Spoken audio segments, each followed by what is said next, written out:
은퇴 날짜가 정해지게 되면 참 이렇게 온 삶을, 온 심령을 다 쏟아서 목회한 목사로서 다 하지 못한 말씀들도 많이 남아 있어서 또 우리 성도들로서는 사랑하는 목사님으로부터 듣고 싶은 말씀들이 많은데 이 귀한 기간 동안에 저에게 이런 귀한 기회를 우리 목사님 허락해 주시고 또 당회가 허락해 주신 것에 대하여 진심으로 감사합니다. 제가 잠시 한번 기도하고 말씀드리겠습니다. 주 하나님, 주께서 피 흘려 세우신 주의 몸된 교회, 오늘 또 주의 백성들이 모여 주님을 영광을 돌립니다. 우리 주님, 오늘도 이들에게 성령으로 말씀해 주시고 우리 주님을 향하여 저들의 마음이 집중할 수 있도록 도와주십시오. 종을 주장해 주시옵소서. 예수님 이름으로 기도합니다. 아멘. 교회 원력으로 지금은 대강절 기간이지요. 대림절 후 대강절은 오실 메시아, 오신 우리 구주, 다시 오실 심판의 주를 집약적으로 묵상하는 특별히 그런 계절입니다. 성탄절 또는 부활절, 승천절, 성령 강림절은 딱 단회적으로 역사에 있지만 아직 오시지 않았기 때문에 오실 메시아를 비롯해서 오신 메시아를 내다보면서 이렇게 묵상하는 특별한 교회 원력입니다. 이 말씀을 부탁을 받고 이 계절에 대한 말씀도 좀 곁들여야 되겠고 특별히 모처럼은 참 마음속에 잊지 못하는 사랑하는 우리 두레교회 성도들에게 참 마음속에 들려주고 싶은 말씀도 있고 그래서 그걸 생각하다가 이사야 40장 그 이상 절묘하게 그 내용들이 다 있더라고요. 그래서 오늘은 40장 전체를 본문으로 해서 말씀을 증거하려고 합니다. 자, 이사야 선지자는 선민 이스라엘을 향하여 질타하시는 하나님의 마음을 이 예언서 1장 초두에서부터 아주 강렬한 어투로 표현하지요. 하늘이여 들으라, 땅이여 귀를 기울이라. 여호와께서 말씀하시기를 내가 자식을 양육하였거늘 그들이 나를 거역하였도다. 소는 그 임자를 알고 나귀는 그 주인의 구유를 알건만은 이스라엘은 알지 못하고 나의 백성은 깨닫지 못하였도다. 참 무서운 그런 어투로 하나님께서 선지자 입을 통해서 하나님에서 마음을 돌려버린 선민 이스라엘 향해서 짐승밭도 못한 내용을 아주 슬프게 탄식하며 부르짖고 있습니다. 이런 기조가 계속 기어오다가 40장에 들어서면은 전혀 그 기조가 바뀌어집니다. 180도 바뀌어집니다. 오늘 우리 본문 1절 2절에 보면 너희 하나님이 이르시되 너희는 위로하라, 내 백성을 위로하라. 너희는 예루살렘의 마음에 닳도록 말하여 그에게 외치라. 그 노역의 때가 끝났고 그의 죄악이 사함을 받았느니라. 자, 여기에 선지자 입을 통해서 주님께서 하시는 말씀이 너희 노역의 때가 끝났다. 노역이라고 하는 말이 원문을 보면 전쟁이라는 말이에요. 너희들이 전쟁하는 날이 끝났다. 끝났다. 너희들의 죄악이 사함을 받았다. 네. 그 모든 죄로 말미암아 여호와의 손에서 벌을 배나 받았다.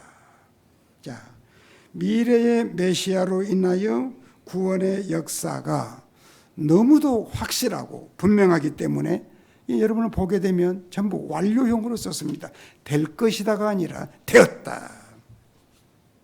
너희들이 이제는 죄를 용서를 받았다. 너희의 전쟁의 때가 끝났다. 자, 이렇게 표현하는 것은 구약 신학에서 선지적 완료형이라고 합니다. 선지자가 미리 내어다볼 때 너무도 확실하니까 틀림없기 때문에 완료형으로 쓰는 거예요. 될 것이다가 아니라 되었다. 자, 3절, 5절 성경을 다 펴놓고요. 같이 읽어봅시다. 같이 한번 읽어봐요. 외치는 자의 소리여 이르되 너희는 광야에서 길을 예비하라. 사막에서 편하게 하라.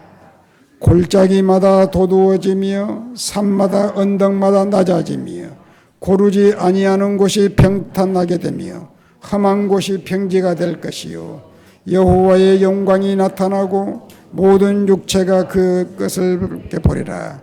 이는 여호와의 입의 말씀이니라.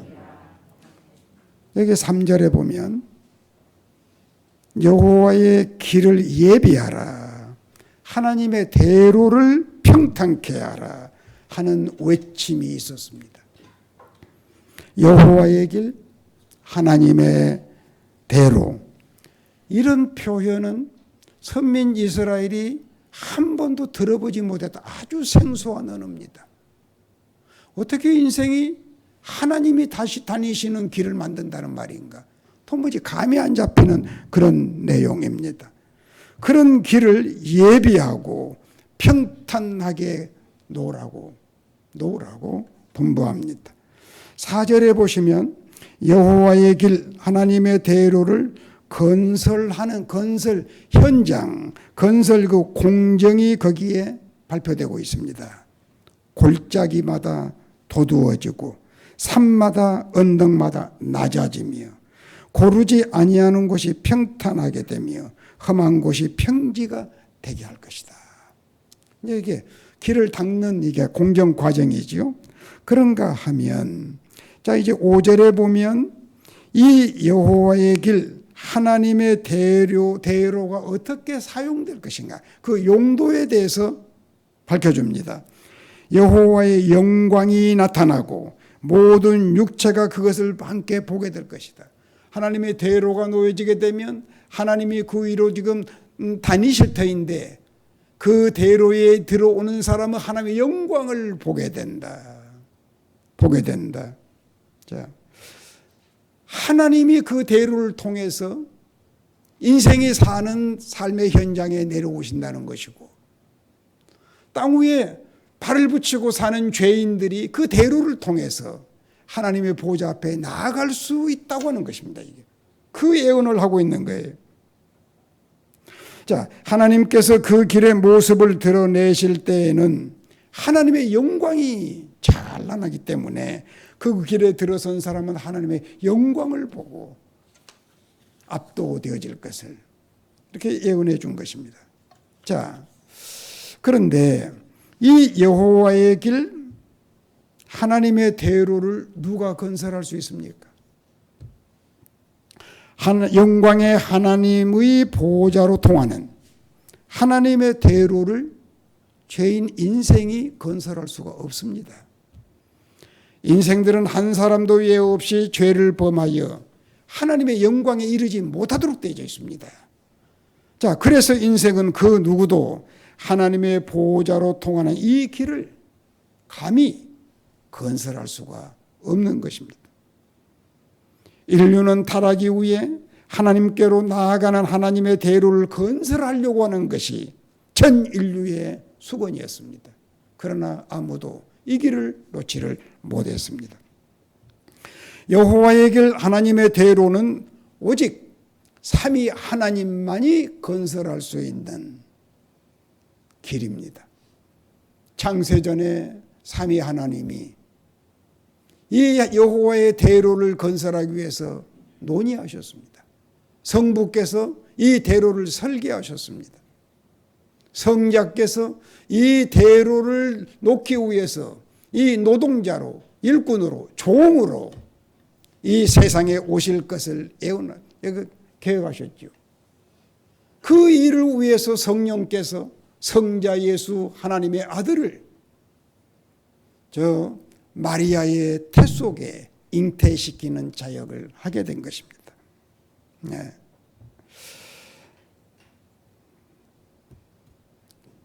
성자이시면서 사람의 아들로 태어나신 예수님은 여호와의 종으로 불립니다. 하나님의 종으로 불려졌습니다. 그래서 이분은 한 땅 위에 오셔서 하나님의 대로 여호와의 길을 만들기 위하여 헌신합니다. 하나님은 선지자 이사야의 입을 통해서 하나님의 대로를 건설하실 하나님의 아들에 대해서 친히 이렇게 선포하시지요. 42장 이사야 42장 1절에 내가 붙드는 나의 종 내 마음에 기뻐하는 자 곧 내가 택한 사람을 보라. 내가 붙드는 나의 종 내가 택한 사람을 보라. 신약 사도 바울은 이분에 대해서 어떻게 표현합니까? 그는 근본 하나님의 본체시나 하나님과 동등됨을 취할 것으로 여기지 아니하시고 오히려 자기를 비워 종의 형체를 가지사 사람과 같이 되었다. 하나님의 종이 하나님의 대로를 건설하기 위해서 세상에 오셨습니다. 자, 이제 우리가 이 하나님의 종이 되신 하나님의 아들이 하나님의 대로를 건설하는 건설 현장을 선지자의 안내를 받으면서 한번 우리가 따라가 봅시다. 자, 산마다 작은 산마다 낮아진다. 하나님의 종으로 오신 예수님은 산마다 작은 산을 깎아 평탄케 한다는 것이죠. 지극히 높으신 하나님의 아들이 낮아져 동정녀 마리아의 태 속의 아기가 되신 것이죠. 스스로 영광의 옷을 벗고 초라한 사람의 모습을 취하신 것입니다.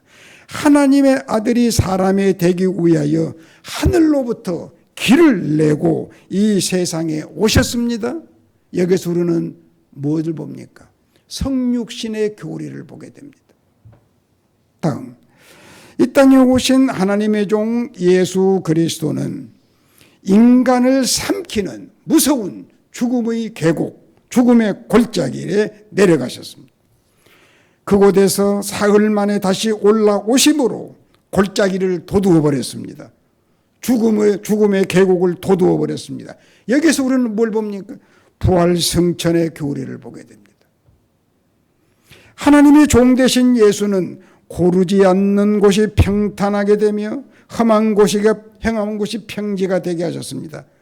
죽음을 정복하고 부활하신 예수님은 하늘로 올라가심으로 인하여 하나님 보좌 우편에서 온 세상을 통치하는, 세상을 다스리시는 이 영광의 주님의 주권교리를 여기서 보게 됩니다. 자, 이렇게 해서 삼위 하나님의 사역으로 여호와의 길, 하나님의 대로가 완공이 되었습니다. 하늘에서 하나님의 아들이 내려오시고 땅에서는 인자 사람이 되신 예수님이 이제 하늘로 올라가셨습니다. 하나님의 아들이 땅에 내려오시고 우리가 살고 있는 이 지상에 발을 붙이고 사는 이상에 그 아들이 세상에 발을 딛고 이 세상으로부터 다시 하늘 보좌로 올라갔습니다. 이제 이 왕복선이 대로가 개통이 되어진 것입니다. 이제 하늘로부터 하나님의 보좌로부터 죽음이 지배하는 이 세상에 이어지는 대로가 개통이 됐습니다. 이제 하나님이 우리에게 내려오실 수 있고 우리가 하나님의 영광의 자리로 나아갈 수 있는 길이 열리게 된 것입니다. 그러므로 사람은 누구든지 이 길에 들어서기만 하면 하나님의 영광을 보리라. 750여 년 전 선지자 이사야의 입을 통해서 이 예언을 해주신 거예요. 자, 이 땅에 오신 예수 그리스도께서 친히 이 길에 대해서 선언합니다. 뭐라고 선언합니까? 내가 곧 길이요, 내가 곧 여호와의 대로다, 내가 곧 하나님의 길이 대로다.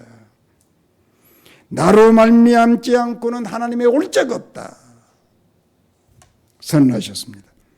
예수 그리스도가 바로 여호와의 길, 하나님의 대로이십니다. 이 길을 통해서만 인생은 하나님께 나아갈 수 있습니다. 이 길, 이 대로에 들어서기만 하면 하나님의 영광을 바라볼 수가 있게 됩니다. 사랑하는 성도 여러분, 이것이 아름다운 소식이요, 이것이 대림절에 묵상할 하나님의 복음입니다. 인생의 육체는 불처럼 마르고 그 모든 아름다움은 꽃처럼 떨어집니다. 그러나 하나님에게서 나온 말씀은 반드시 성취될 것입니다. 뿐만 아니라 하나님의 말씀은 영원히 존재합니다. 이것이 예언자 선지자가 우리에게 들려주는 대림절 메시지입니다.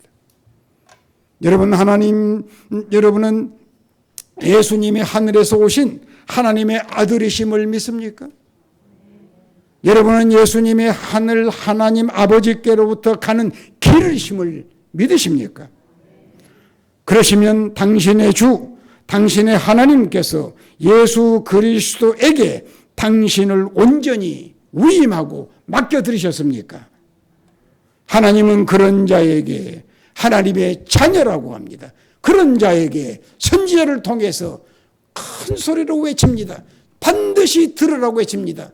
이 너희들이 살고 있는 세상은 전쟁터와 같아. 이런 전쟁터에서 너희들이 살아가기 위해서 너희의 하나님인 나의 대책을 들으라는 거예요. 그래서 하나님 자녀가 된 자들에게, 예수 그리스도 안에 들어온 자들에게, 예수 그리스도 안에 들어온 자를 뭐라고 합니까? 그리스도인, 그리스도의 사람이라고 하지요. 예수 그리스도를 영접한 자 그리스도인이라고 합니다. 그리스도의 것이란 말이에요. 그리스도의 사람이라는 말이에요.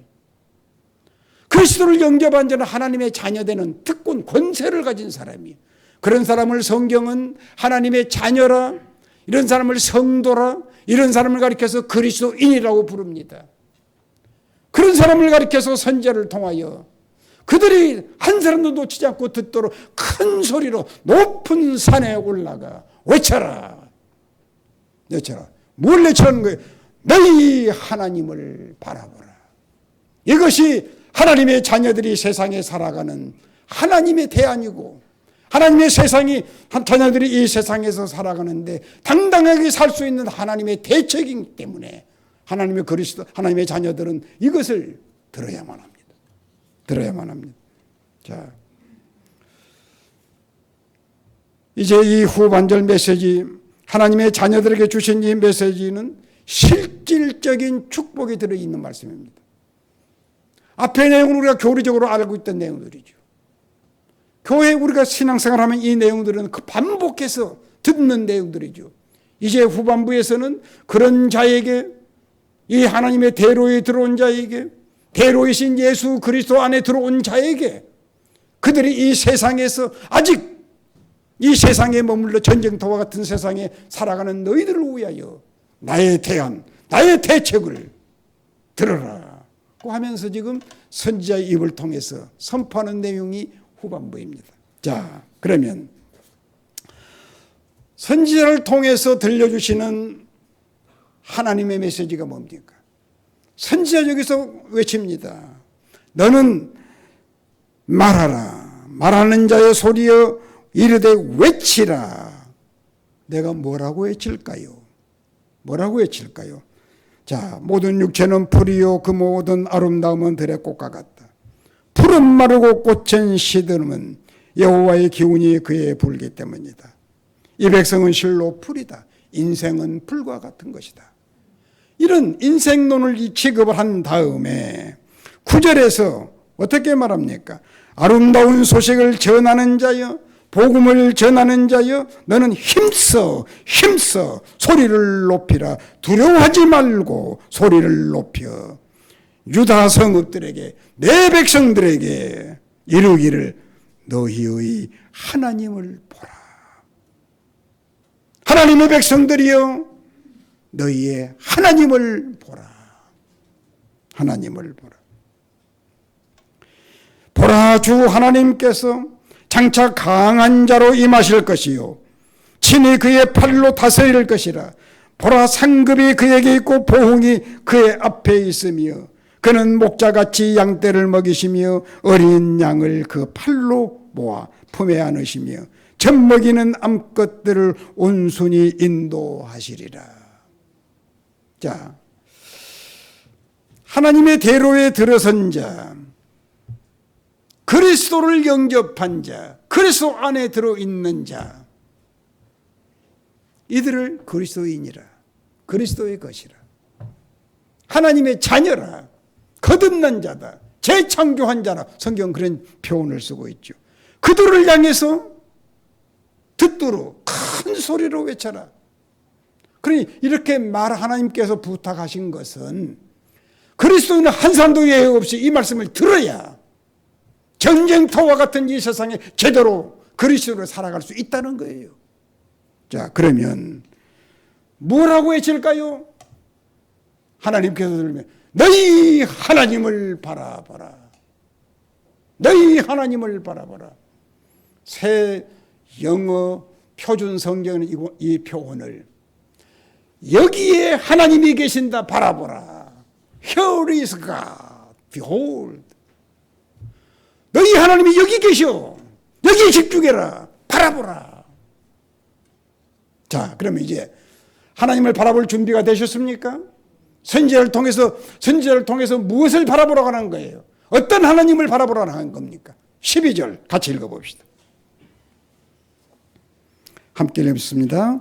누가 손바닥으로 바닷물을 헤아렸으며 뼘으로 하늘을 쟀으며 땅에 티끌을 대며 접시 저울로 산들을 막대 저울로 언덕을 달아보았느냐. 선지자는 하나님의 위대하심을 그의 백성들에게 일깨우기 위해서 여기에 동원하는 것이 뭡니까? 인생들아, 너희들이 바닷물이 얼마나 되어봤느냐? 이 세상에 먼지가 얼마나든지 세어봤느냐? 여기에 지금 선지자가 그의 백성들을 설득하기 위하여 동원된 내용이 뭡니까? 산과 땅, 하늘과 땅, 바다와 산, 육지와 언덕들을 총막 나오고 있습니다. 우리들로 하여금 하나님의 창조 세계의 위대하심을 생각을 하는 거예요. 너희는 바닷물을 헤아려 봤는가? 하늘의 크기를 재어봤는가? 땅의 티끌이 얼마나 되고 산들의 무게가 얼마나 되었는지 저울에 달아본 사람이 있느냐? 바다와 땅과 하늘에 무엇이 얼마나 있는지를 알고 있느냐? 하나님이 창조한 세계를 헤아려 보았느냐? 인간은 그 누구도 이런 일을 해낼 만큼 충분한 지혜를 가진 사람이 없습니다. 다른 것은 놔두고라도 우리와 함께 사는 미생물, 최근에 코로나19 이것도 정복하지 못해서 몇 년 동안을 온 지구가 시달리고 있잖아요. 자, 그런데 너희들이 바라봐야 될 하나님은 누구냐? 어떤 분이냐? 하나님이 그 모든 것을 창조하신 분이야. 하나님이 그것들을 거기에 두셨고 지금도 그것들을 붙들고 지금도 그것들을 다스리고 계시오. 그 하나님을 바라보라. 사랑하는 성도 여러분, 이 위대하신 하나님이 누구입니까? 이 메시지를 들은 여러분들이 누굽니까? 선지자가 너희 하나님을 바라보라고 하는 너희가 누굽니까? 예수 그리스도 안에 들어온 자, 예수 그리스도를 영접한 자, 하나님의 자녀가 된 자들 아닙니까? 이 천지가 바라보라고 하시는 너희 하나님은 어떤 분입니까? 바로 이와 같은 위대하신 분이야. 그 하나님이 너희를 불러서 자식 삼아 주신 분이야. 그 하나님을 바라보라. 그 하나님 바라보라. 그러니 너희 하나님을 이 세상의 어떤 힘보다도 못하신 분처럼 무시하지 마라. 세상의 어떤 세력보다도 힘이 없는 것처럼 하나님을 멸시하지 마라. 그 하나님을 바라보라. 하늘과 땅 바다와 모든 것을 지으신 그 하나님, 그 하나님은 여전히 지금도 그런 능력을 가지시고 그 모든 것들을 붙들고 다스리고 주장하고 계시는 분이야. 내 사랑하는 자녀들아, 그 하나님을 바라보라. 그 하나님 누굽니까? 하늘에 계신 너희 아버지야. 너희 아버지를 바라보라. 너희 하나님을 바라보라. 그러니 이제 그리스도인은 이 세상이 어떻게 돌아가든지 그것 때문에 쫄지 말기를 바랍니다. 그것 때문에 위축되지 않기를 바랍니다. 특별히 젊은이들이요, 세상이 이렇게 험하다고 우리 젊은이들은 지금 이렇게 기죽어 산다고 생각하지 마라. 하나님이 이 시대에 너희들이 지금 감당하고 있는 그런 일에 대해서 힘을 못 쓰는 분입니까? 너희 하나님을 바라보라. 왜 선지자를 통해서 이를 기억합니까? 하늘과 바다를 지으신 그분, 모든 것을 지금 주장하고 계시는 그분, 그분이 너희 아버지야. 너희 하나님이야. 그분을 바라봐라. 너희 앞에 놓인 문제와 너를 비교하지 말고 대입시키지 말고 너희 앞에 문제에게 너희 앞에 놓인 그 문제를 너희를 그 앞에 대립시키지 말고 하나님을 대입시켜봐라. 하나님도 그 문제에 쩔쩔매시는 분이겠냐.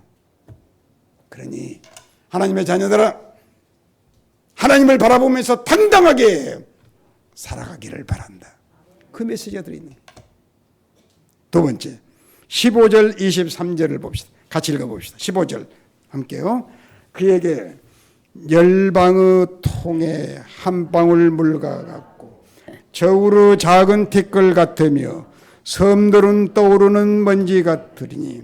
23절 귀인들을 폐하시며 세상의 사사들을 헛되게 하시나니. 자, 선지자가 너희 하나님을 바라보라고 하면서 그 하나님의 위대하심을 지금 논증하기 위해서 뭘 동원시키고 있습니까? 열방, 온 세계의 나라들, 그 나라들을 통치하는 귀인들, 그 사사들을 지금 여기에 동원시키고 있습니다. 이는 인간 역사를 주도하는 나라들과 통치자들을 생각해 보라는 거예요. 당시 이사야 당시 아수르, 애굽, 바벨론의 국력은 대단했습니다. 약소국이었던 이스라엘로서는 부러움과 두려움의 대상이었습니다. 그러나 선지자는 그렇게 열강의 그 대국들 틈바구니에서 살아가는 약소국인 이스라엘 백성들을 향하여 너희 나라와 그 대국과 비교하지 말고 너희 하나님을 그들과 대입시켜 보라는 거예요. 자, 이 시대를 살아가는 우리 그리스도인들은 우리나라와 미국과 중국과 러시아 또는 일본 이런 나라들과 비교하지 말고, 그런 나라에 비교하게 되면 우리는 위축되지요. 그리스도인이라고 하면 이런 열국들과 우리를 비교할 것이나 너희 하나님을 대입시켜봐라. 하나님을 대입시켜봐라.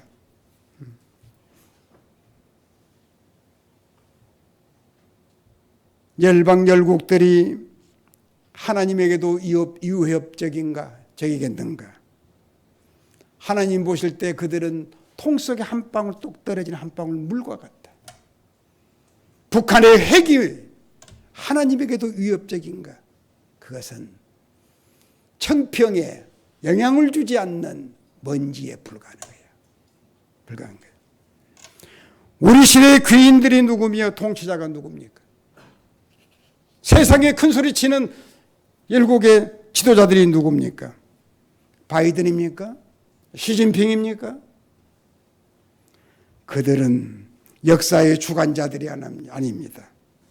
진정한 역사의 통치자는 이들이 아니라 그들 배후에서 그들을 폐기하기도 하고 세우기도 하시는 너희 하나님이야. 믿으십니까? 이걸 지금 일깨우는 거예요. 선지자를 통해서. 한 나라의 운명을 결정짓는 것은 세상의 통치자가 아닙니다. 우리 조국의 민족의 운명을 결정짓는 것은 인간, 연약한 인간 대통령이 아닙니다. 그 배후에 역사하시는 너희 하나님이라고 하는 사실을 믿으시기를 바랍니다. 이 나라의 장래를 결정짓는 자는 세상의 통치자가 아닙니다. 하나님이십니다. 그러니 그리스도인은 세상만 쳐다보지 말고 눈을 높이 들어 세상을 주관하시는, 세상의 귀인들을 폐하기도 하시고 세우기도 하시는 너희 하나님을 바라보라. 자, 여기에 우리 개인적으로 적용할 수 있는 대목이죠. 우리에게 주는 메시지가 있습니다. 자, 국제적으로 우리나라 앞에 놓인 문제가 뭡니까? 뉴스를 볼 적마다 불안한 가음을 떨치지 못하는 내용들이 뭡니까? 우리의 미숙한 정치력, 열악한 경제 자원의 구조, 미국에 의존되어 있는 국가의 안보 능력. 이러다가 미국이 마음 돌리면 어쩔까? 분열하기 좋아하고 타협할 줄 모르는 이 민족성. 우리나라를 둘러싸고 있는 강대국들의 이 역학관계, 북한의 핵 문제, 이 모든 것들은 분명히 우리에게는 문제입니다. 큰 문제입니다.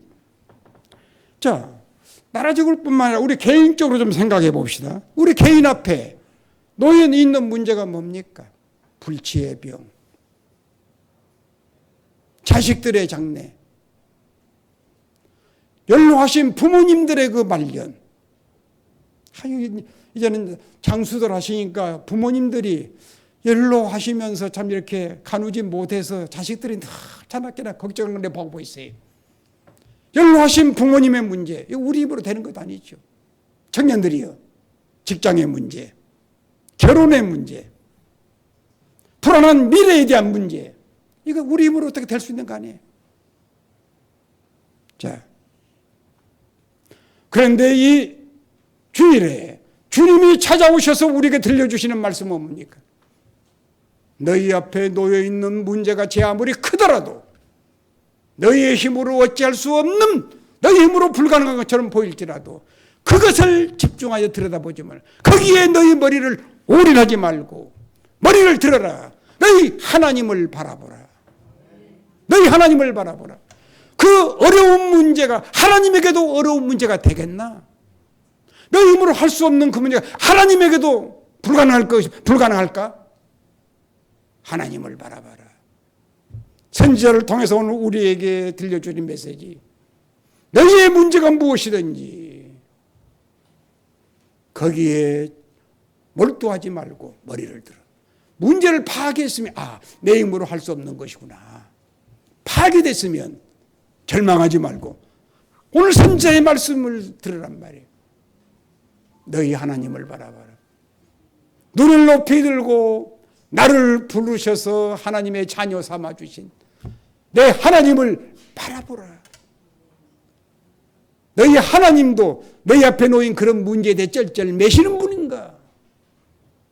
그렇게 믿는 사람 없지요. 그렇다고 하면 왜 너희 하나님을 바라보지 아니하고 눈을 너희의 문제에 집착하면서 좌절하고 위축되고 절망하고 불행해하는가? 너희 문제, 너희 앞에 놓인 문제 너를 대입시키지 말고 너희 하나님을 대입시켜봐라. 보라, 너희의 하나님에게는 열방, 그것들이 통에 한 방울 물 같고 저울에 청평 저울에 작은 티끌에 불과하는 거다. 믿으십니까? 이런 하나님이 우리를 지금 붙잡고 계시는 거예요. 이 하나님을 느끼시기를 바랍니다. 하나님에게 마음을 집중해 보시기를 바랍니다. 예. 그래서 나에게 밀려오는 이 감당할 수 없는 문제 때문에 스스로 무력감에 빠져서 불행한 감정을 갖지 마시고 선지자의 설득에 마음을 열고 설득 당하시기를 바랍니다.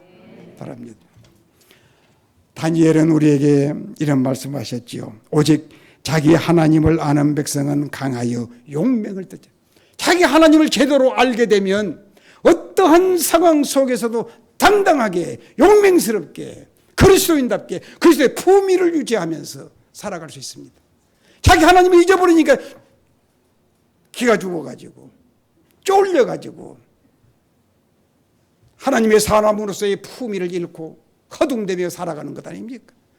자기 하나님을 아는 백성은 강하여 용맹을 발하리라. 아멘. 자, 이제 22절, 26절로 갑시다.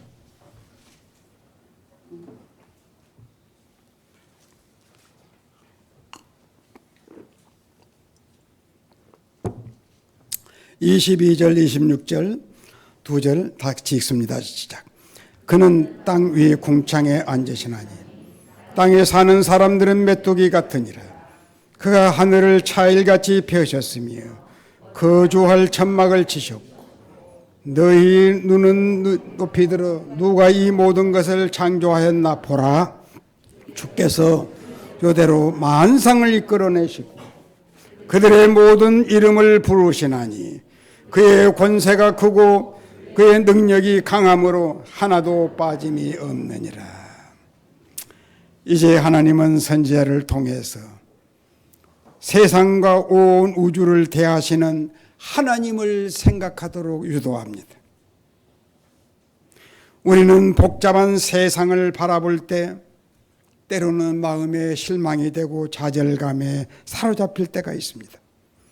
복잡하게 얽혀가는 세상, 80억이 넘는 인구들, 그들이 먹고 살겠다고 바당거리는 그 모습, 경제, 정치, 군사적인 문제로 서로 엉켜서 함께 돌아가는 세상, 그 거대한 세상을 내 개인과 비교하면 세상은 너무 커. 나는 너무 초라해 작아. 그래서 낙심하고 좌절될 수밖에 없어. 밤하늘에 광활하게 넓혀있는 별들을 쳐다볼 때 우리는 한없이 작게 느껴지고 미미한 존재임을 우리는 늘 저감하게 되죠. 자, 과학의 지식이 우리에게 더해주는 것이 뭡니까? 네. 수백만 개의 별이 있다. 수억 광년 거리에도 별이 있단다. 그런데 이런 별들을 거기에 세워놓으시고 붙들고 계시는 분이 누구냐? 하나님은 선지자의 입을 통해서 그의 백성들에게 이걸 일깨워주는 거예요. 그분이 너희 하나님이시다. 그 하나님을 바라보라. 우주 공간에 그것들을 거기에 세우신 분이 바로 너희 하나님이야. 그래서 하나님은 선지자를 통해서 말씀하십니다. 하나님의 자녀들아, 너희의 광활한 우주와 너를 비교할 것이 아니라 그 광활한 우주와 너희 하나님을 대입시켜라. 우리 하나님이 어떤 분이십니까? 온 우주는 우리 하나님이 앉으시는 자리에 불과하다고 했습니다. 하나님은 8억이 넘는 인간들의 열광적인 활동을 여름 한철 파닥거리는 메뚜기 떼처럼 본다고 그랬어요. 그러니 너희 하나님의 자녀들아, 너희는 세상에 복잡하게 얽히고 광대한 것을 너 자신과 비교하면 너희는 너무 초라해. 너희는 보이지 않지. 거기다가 너희 하나님을 대입시켜봐라.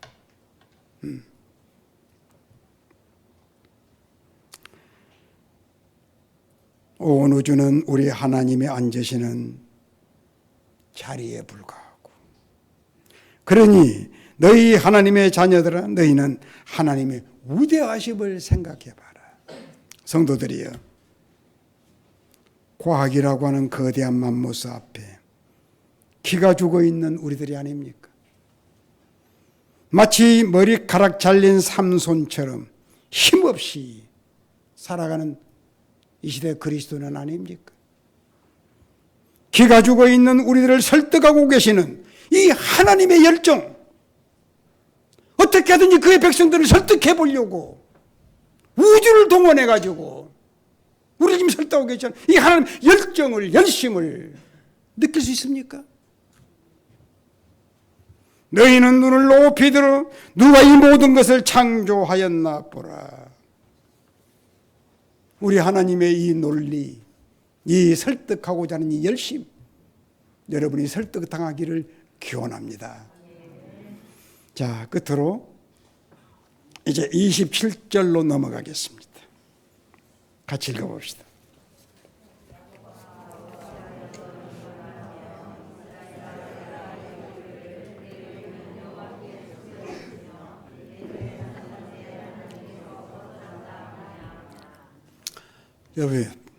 여기 하나님께서 질문하는 질문응시로 나왔죠. 이 질문이 무엇을 지금 하나님의 백성들 무엇을 지금 자극하고 있습니까? 야곱아 네가 어찌하여, 이스라엘아 네가 어찌하여 내 사정 몰라주신다고 생각하냐? 여기 야곱, 이스라엘이라고 하는 이 이름이 뭡니까? 이것은 언약 백성의 대표적인 명칭입니다. 성경 그래서 이스라엘의 야곱아, 옛날 사람이 자주 성경에 나오는 것은 하나님의 택한 하나님의 언약 백성이 된 자를 총칭해서 부르는 언어예요. 하나님의 언약 백성 된 너희들아, 어찌하여 너의 사정이 하나님께서 모른다고 생각하느냐? 이 말은 무슨 말입니까? 너희의 신분을 기억해라. 너희가 하나님을 택했나? 하나님이 너희를 택하여 불러내시고 그 하나님의 자식으로 입양해 주시죠. 그 아들의 피를 흘려 언약 삼아 주셨어. 이 피로 세우신 언약은 생명을 건 언약이요, 포기할 수 없는 언약이요, 영원토록 깨지지 않는 이 언약을 세워주신 너희는 하나님의 백성이야. 내가 너희 하나님이야. 이 하나님 되신과 하나님 백성됨, 이 관계는 깨질 수 없는 하나님의 아들의 피를 뿌려가지고 되는 거예요. 이것을 잊지 않도록, 그의 백성들이 이것을 잊어버리지 않도록 우리는 뭘 합니까? 우리는 성찬 예식을 할 적마다 그것을 환기시켜 주시오. 이 피는 너희를 흘리는 바 나의 피, 너희 죄를 사하게 한 나의 피. 이 피는 언약의 피다. 끊임없이 언약 백성임을 일깨워 주시는, 잊지 마라. 하나님이 너희를 포기하지 않는다. 깨질 수 없는 관계야. 그걸 여기서 이야기하고 있습니다. 그런데 하나님이 그런 너희를 포기하겠나? 방치해 두겠나? 생각해 봐라. 세상이 어렵다고? 앞서 말씀드린 대로 세상이 제 아무리 어려운 문제가 있더라도 그보다 하나님은 더 크고 위대하신 분이야. 그런 속에 너희들 하나님 모르다 내팽개쳐 두겠나? 아니야. 하나님이 너희의 언약의 하나님, 그분이 너희 하나님이야. 이것을 믿으랴. 이 메시지를 우리가 가슴속에 간직할 때 세상이 제 아무리 폭풍 풍랑이 나를 위협한다고 할지라도 이것을 가슴에 품는 그리스도인은 몰려오는 폭풍을 발로 밟고 찬양하면서 나갈 수 있습니다. 그리스도인은 이 하나님 때문에 세상이 뒤집어진다 하더라도 당하지 않습니다. 세상이 요동친다 하더라도 흔들리지 않습니다. 하나님을 바라보면서 이 거대한 폭풍 풍랑을 발로 밟고 찬양하면서 나아가는 것이 그리스도인입니다. 이런 성도가 되어지도록 하나님께서는 이번 주일에 선지자 이사야의 말씀을 통해서 우리를 일깨워 주십니다. 너희 하나님을 바라보라. 너희 문제보다 더 위대하신 힘을 가진 크신 하나님을 바라봐라. 너의 문제가 제 아무리 크고 너의 힘으로 감당할 수 없는 그 앞에 너는 지극히 쫄리는 그런 문제일지라도 거기다 너를 대입하지 말고 너희 하나님을 대입하라. 하나님에게서 그것은 아무것도 아니야. 물통에 한 방울은 물에 불과해. 저울추의 도무지 영향을 주지 않는 먼지에 불과해. 그런 하나님을 너희들이 하나님으로 모시는 거예요. 그분이 누구라고요? 하늘에 계신 우리 아버지다. 그 하나님을 모시고 살기를 바랍니다. 내가 요 교회당 올라오면서 그 옛날에 붙였던 표제가 액자로 붙어 있다. 다음 세대를 책임지는 교회. 연약한 인생들이 다음 세대를 책임질 수 있습니까? 하나님을 바라보는 그 위대한 하나님의 청년들, 하나님의 백성들은 다음 세대를 책임질 수 있죠. 우리의 연약한 우리의 어떤 인간들이 지혜를 가지고, 인간들이 힘을 가지고 다음 세대를 책임집니까? 그건 택도 없는 말이죠. 너희 배후에 계시는 하나님, 그 하나님을 바라보는 청년들, 하나님 앞에 압도되어진 청년들은 다음 세대를 주도할 수 있는 분이 되는 것입니다. 그런 우리 두레교회 성도들, 그런 우리 두레교회 만년 청년교회가 되기를 기원합니다. 그때 청년들이 이제는 50대 장로 책임 세대들이 됐어요. 그러나 하나님을 바라보는 자는 만년 청년이야. 세상을 주도하는 야망을 가지고 살아가는 거예요. 자기 힘으로 아니고 하나님을 바라보니, 이 위대하신 하나님 때문에. 이런 우리 두레교회 되기를 바랍니다.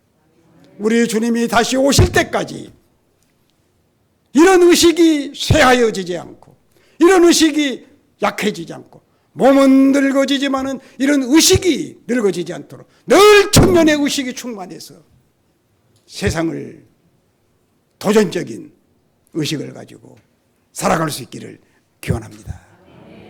같이 함께 합시다.